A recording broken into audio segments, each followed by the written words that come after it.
Hey, today I have a very special treat for all you SNG junkies.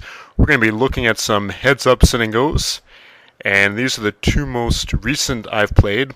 And I'm just going to kind of show you how I play these and what I'm thinking about, and hopefully we'll have some fun.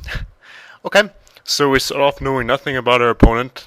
These are both at the $100 buy-in, and he raises 3 blinds, we'll fold.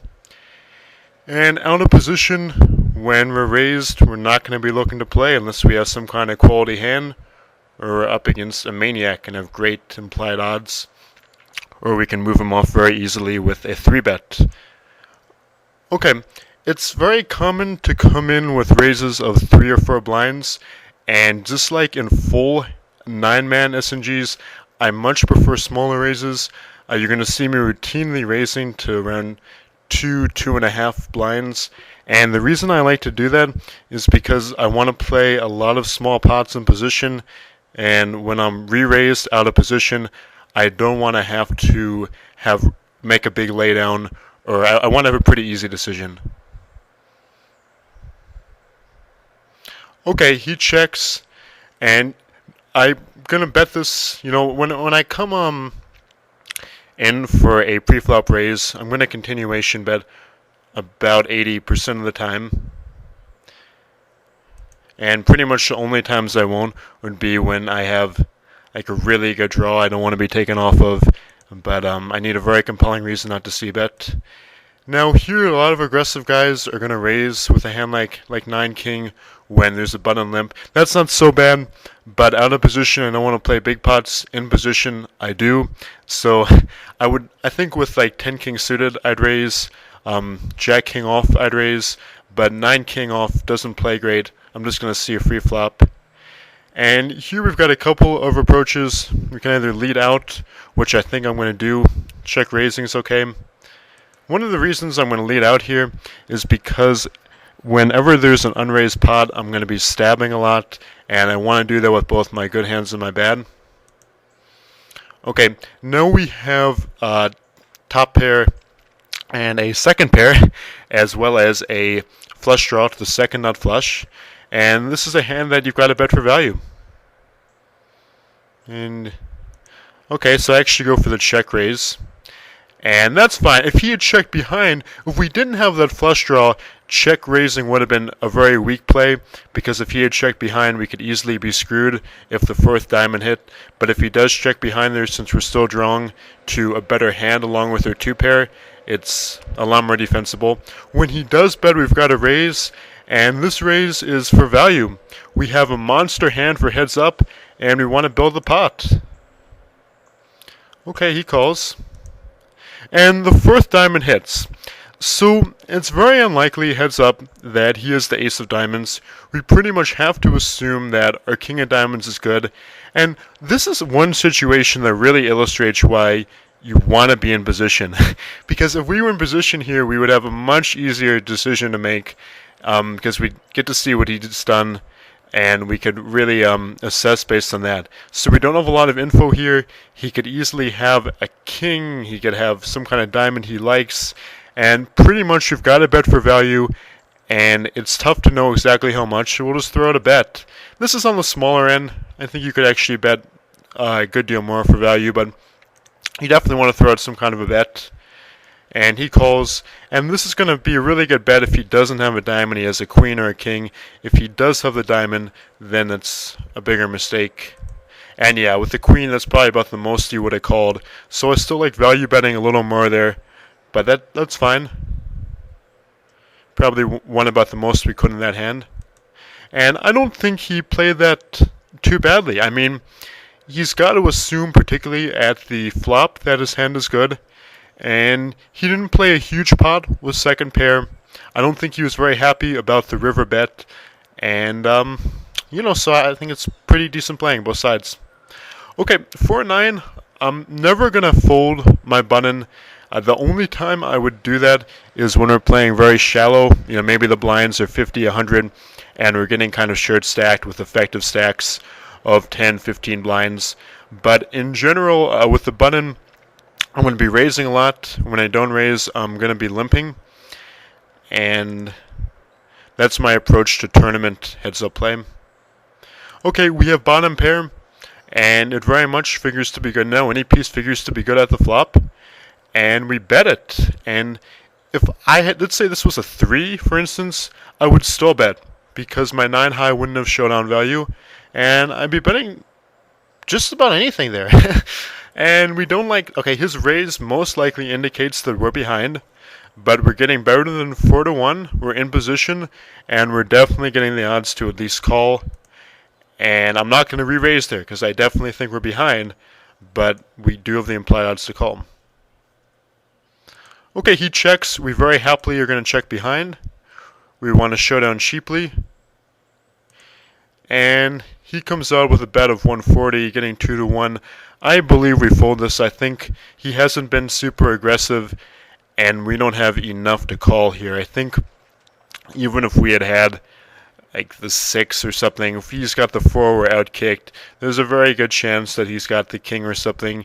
He could be bluffing a misdraw, but I don't think we're going to be winning this one time in 3, so I'm going to lay that one down. Okay, ace-9 of diamonds. We have, I would say I'm going to be raising here with ace-8 off or ace-6 suited. Would be about my cutoff for the aces. And ace-9 suited more than qualifies.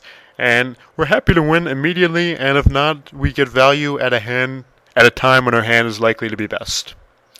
Okay, this is a pretty logical time to continuation bet.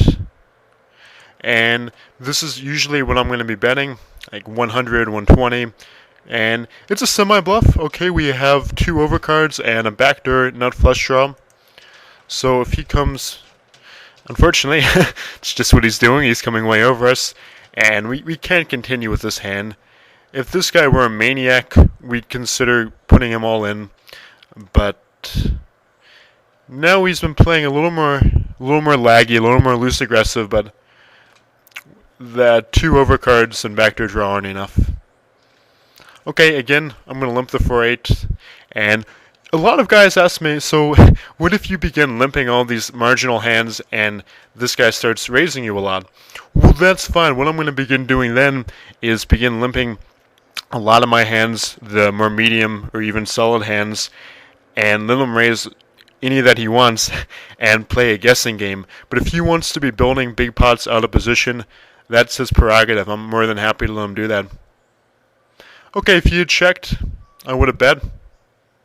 When he leads for the pot, and we have no draw if we're behind, that's it. 8-10 isn't good enough to play there. Like suited 9-10, I'd consider. Okay, ace-king. Like with my more marginal hands that I'm raising, my very premium hands, 2.5 blinds is very common. And if I'm 3-bet, I'll obviously put them all in. This is a situation where you've got to bet, because if another heart comes, if a king comes, you know, it's a lot of draws that he could have. So we're betting not only to extract the most value, to protect our hand, pretty much for every possible reason there is you could bet, we're betting for that reason in the spot. And it would have taken a real strange turn to put us off this hand. And we're definitely going to make a follow-up bet. And we bet the pot. Okay, there's 2 flush draws out there, 1 straight draw that works against us. We've got a quality hand we can bet for value. And we'd be happy if you wanted to play back at us, or just to take it right there. Okay, 6 deuce, we're happy to see a flop. And you could definitely bet out at a flop like that. It's unlikely he's hidden. And if he checks behind, you've got to bet the turn. Now, even if I hadn't hit the deuce, I would have bet, because he's shown weakness by just limping before the flop and checking the flop. So 1, I think my deuce is good now, my pair of 2s. And also, even if I hadn't hit it, he's shown enough weakness where I'd be stabbing with anything. Okay, he makes a big raise, and you know, even if we hit our flush or we hit a better hand, we could be drawing dead. We're out of position. No need to keep on playing that one. but we're definitely correct to bet. A Queen 9 is a raising hand, and make a delicate little raise to 45, and I'll be raising to 40, 45, 50, 55, very rarely more than 60. Here we need a c-bet, and 2/3 of the pot is very standard. So he sees us coming with a small raise. It's unlikely he's at the ace. He could definitely give us credit for the ace. And very, very standard continuation bet.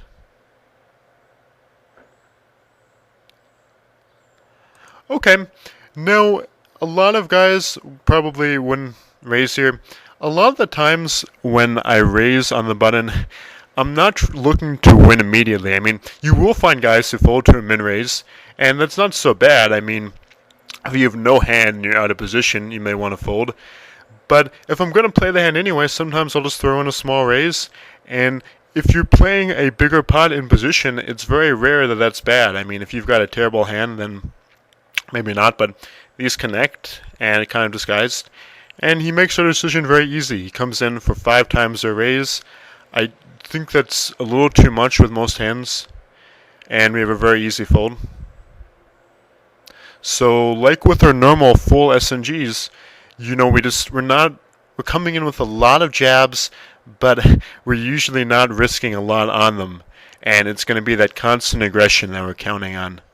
Okay, I think 10 king is good enough to call here, and I would not call 9 king. This is probably about the weakest hand I call with. And we've got a few choices here. I'm not going to be check raising most likely because I don't want really big fluctuations. I think I'm a good deal better than this guy, so we can either lead out or we can check, and if he checks behind, bet any turn. Okay.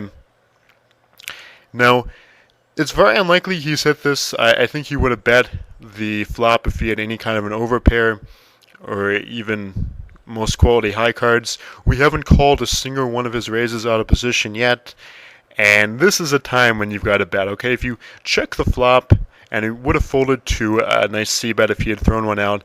Now he's shown weakness, and we're going to stab. Again, 80 is a very typical bet. And most times we'd be done with the hand. We hit top pair at the river, and we've really got to play now. Again, we much prefer to be in position. It's kind of odd he just called that turn bet, and it's sort of hard to put him on a hand. I think we're going to come out and bet for value of maybe half the pot or so. Checking is a little conservative. I guess we're kind of concerned as to what hands he would call the turn with there.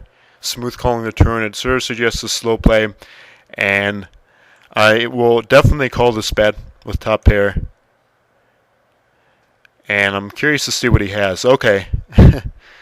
So this is kind of a strange way for him to play this hand, not to fire c-bet on the flop, to smooth call the turn, and it works out well for him at the river, and we definitely could have bet ourselves, but it worked out. Okay, we lost about as little as we could have. Okay, pocket tens. With a pocket pair, sometimes I raise a bit more. I'm not going to be raising to 120 for sure. Bang, we hit a set, and it'd be a huge mistake to slow play this set because of all the straight draws and the fact that he could very easily have connected with this board. So we're definitely fire into it. And he's looking to play, which is cool. And we've got a pot of 420. Yes. And we're definitely going to be throwing in another bullet here. No free draws. And if he checks this, without doubt, we're going to bet for value. Okay, so we really think we've got the best hand. It's extremely unlikely, he's got a higher set or that he has ace queen or 9 queen. So the question is, what's the most that he'll call? And when you're in down, you want to bet a bit more on the high side. I think about half the pot is pretty good here. And we bet a bit under. If he's got the king, he'll probably call this bet. And if he's got the 10 or the jack, he probably wouldn't call a substantial bet anyway, because we've shown a lot of strength. Okay, pocket pair we're going to play, and a lot of times when I play a hand out of position, I think this may be what I do here. I make a play that I call the small 3-bet, and basically what it is if I'm staying in the hand anyway, I'll be the aggressor before the flop, and that way I have a lot more stealing fold equity after the flop. And also when I do hit a hand, it's going to be a lot more disguised, because I usually make this play with hands like mid-high suited connectors, with low pocket pairs, with pretty disguised hands. And you could definitely call this folding, wouldn't be a huge mistake. But I don't like the raise to like 360 here. It's not so bad. It's just not really my style because it's committing a lot of chips and I don't want to play a lot of big pots. Okay, he calls. We're going to fire pretty much any board. This is a really dry board. It's very unlikely that he's connected with this. Pocket pairs are very rare in heads up, and we really think that our hand is good. But it's vulnerable, so we got to bet. And we bet close to the pot. And very unexpectedly, he shoves all in. So this is kind of a tough decision because if he's been super aggro, it's a real easy call. If he's very passive, then we have to lay this down. As is, I just don't think that he's got it. There aren't a lot of hands. I mean, really, the only hand that's ahead, it's extremely unlikely he's got a 5 or he has pocket 3s. So he could have a nice draw with 2 high hearts. He could have an overpair. But getting 2-1 and the fact that we definitely have outs, if we're called, the 2 4s are outs, and we also have 3 cards to a low straight flush. So we have the equivalent of around 2 or 3 extra outs in backdoor draws. And combine that with the pot odds and the fact that there's so few hands he has right now that are ahead of us, I think we've got to call this bet. Okay. And based on this turn, it looks like, and the fact this is hand 15 out of 15, we're pretty good. But we're definitely curious to see what he shows down with.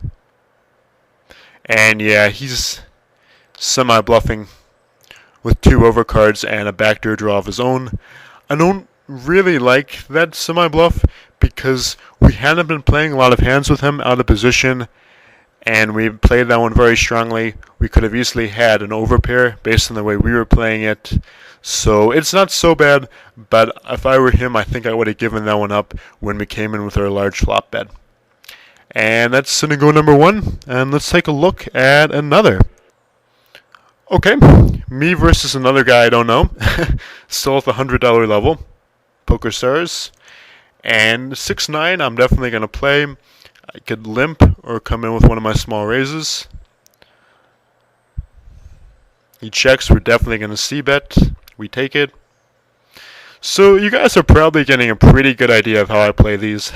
I'm playing a very positional game, coming in for a lot of small raises.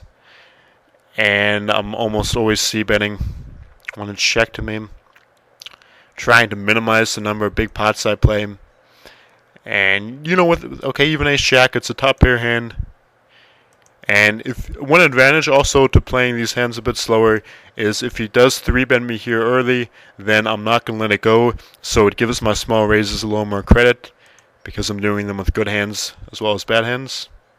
He checks. We c-bet. Now, this is kind of tough. Getting about 3.5 to 1, and we're in position, but at the same time, he's really showing that he's like this flop. We don't know a lot about him. I think we're going to let this one go, but if we were getting like any better odds almost, we would have to call. You definitely wouldn't want to re-raise that bet, though. Okay, at most you would just call it, because you got position and some odds. That's about the strongest ace, a suited ace I would have folded. Even ace-6 or ace-7 suited I probably would have called. Okay, 6-2 suited, good enough for a limp. He checks, we'll definitely fire with mid-pair. We take it. So far this guy's played kind of a tight aggressive style. He's folded his button at least once, he folds it again. Like I said, I've talked about this before. on 2+2 I've debated a lot. I think there are some reasons why you'd want to fold your button in cash, and in a tournament when it gets very short stacked, very shallow, say 15 blinds or under, you'd fold.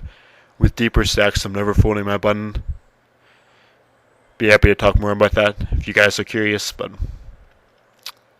that's what I do. Okay, ace-6 of diamonds, we could check, we could raise.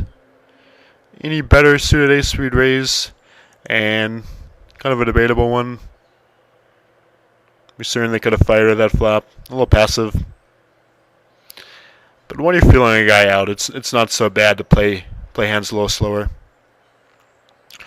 Okay, one thing I really don't like is with a weak ace, is to come in with a big raise, because you kind of pocket commit yourself with a hand that if a guy plays back, you don't know where you stand.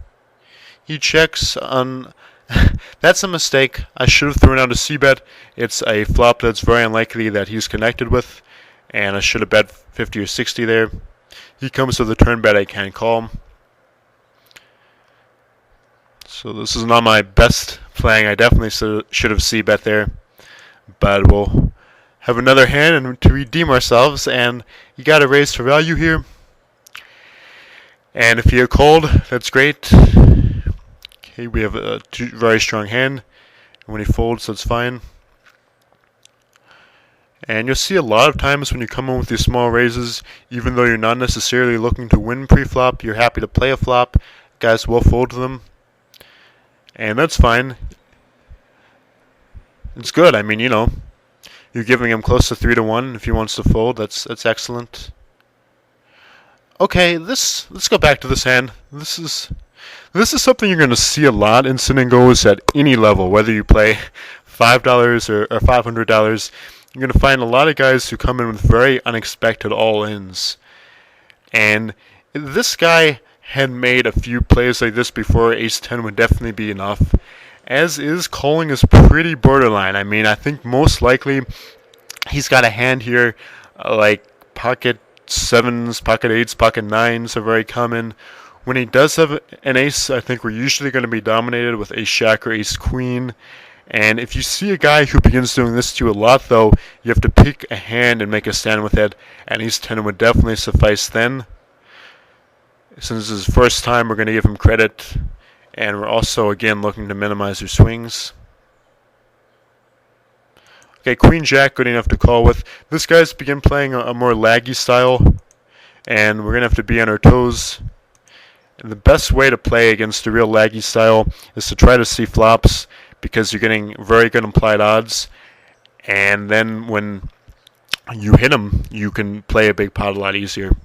Okay, in this situation, we're not going to be leaving the hand very easily. We have 2 overcards, and we have a gut shot straight draw to the nuts. Okay, this is check raise him, and if he 3-bets us all in, we're going to be in a tough position, but our hand is definitely strong enough that we're able to come in with a big raise. And once he called that, okay, so we've hit an absolute gold mine. If we had not, then depending on what would have hit, we most likely would have checked and then perhaps bet again at the river. And based on his call of our flop bet and his initial pre-flop raise, he could have a lot of hands here from an overpair to ace-10, and with 2 flush draws out as well, he could have 2 high spades. I think we're going to bet this for value. And that was kind of a small bet. But I think with all the hands, all the draws that are possible, and the fact that we want to get all our chips in by the center, that we definitely have to bet there. And this guy's style, he's a little more tricky than our last guy. So we're definitely going to be looking to play hands in position and really maximize their value.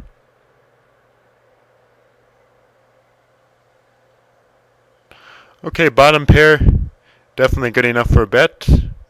We come in with the type of small bet that we would make whether we had just an 8 high or some kind of pair.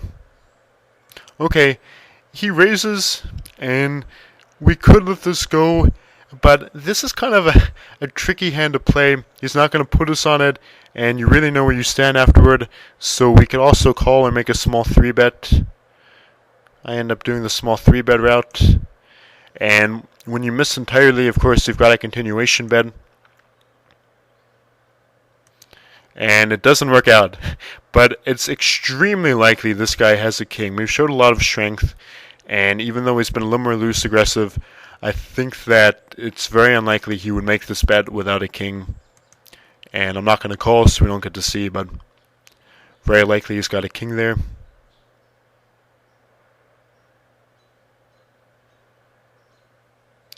Okay, we have a king high hand. Good for a small raise in position to build a pot. That was a value bet.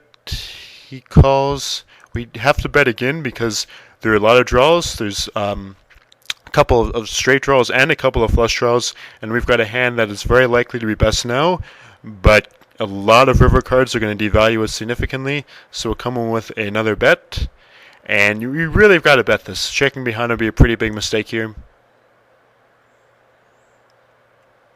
And if he had raised us all in, we would certainly call, but we're happy to win immediately as well.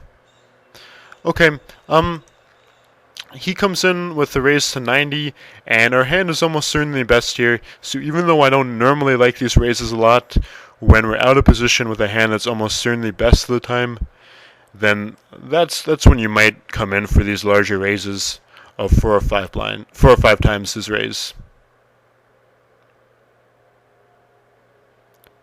Okay, Ace-5 of hearts is a hand you could certainly raise with before the flop. In fact, I usually do, and it's not a huge mistake though just to limp, particularly because we're limping a lot of our weaker hands as well.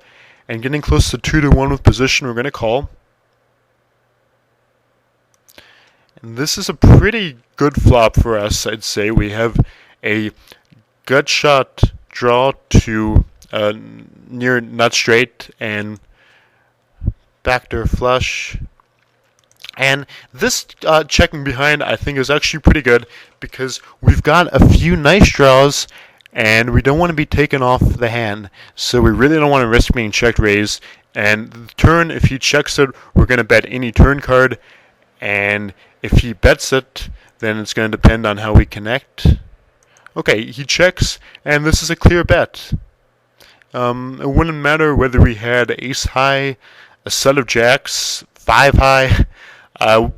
You're in position, your opponent's checked twice, you bet any two. Okay, suited 9 deuce is too weak to call any kind of a raise.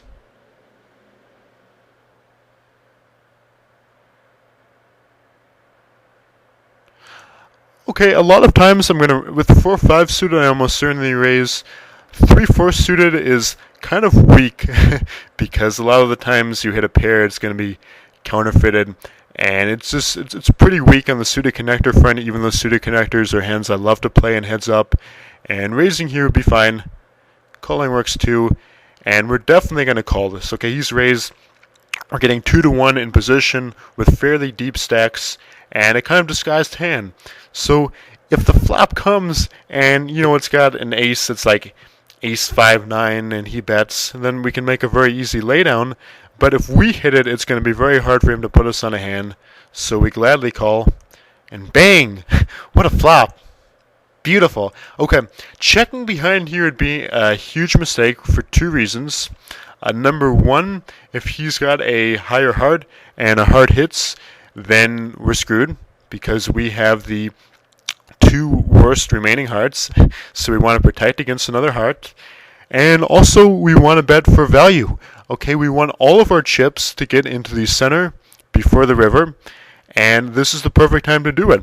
And it's also going to disguise our hand. Okay, a lot of guys slow play here, and with our hit flush, we're just going to come right out betting.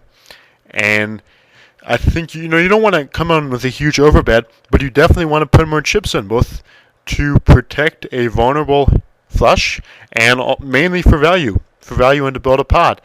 And building the pot seems to have worked, so we definitely call. And it's a very good chance he's got a high heart, like, so he raises before the flop as well, that he's got a hand like ace or king of hearts and a decent kicker. Like maybe he has king of hearts and he's paired his tens, something like that.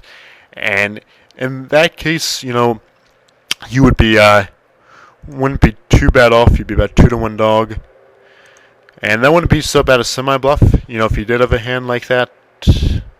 So we'll try to. Okay, if he's got a 10 or a queen, we're screwed. And let's see what he has. The 9 was a heart. So with his ace 9, I don't think that's a good re-raise all in. Because if he had the ace of hearts, the 9 of diamonds, it's a bit more marginal, but he's got the nut flush draw. As is, there wasn't enough on the table to justify that. Because there was a flop pot of 180, we bet 120 into that, he risked the remainder of his chips, and it's just not a good enough risk-reward ratio, particularly because he's not drawing even to the nut flush. I mean, we could easily have had the jack of hearts, the king of hearts, and he doesn't have a pair. So I think that with the ace of hearts, 9 of diamonds, that'd be reasonable. As is, that's a pretty poor semi-bluff. But it worked out for us, and despite a few marginal plays we made in the beginning, his huge mistake at the end cost him. And that's it. So I hope you guys enjoyed, and I'm looking forward to doing a few more of these heads-up scenarios. And signing off.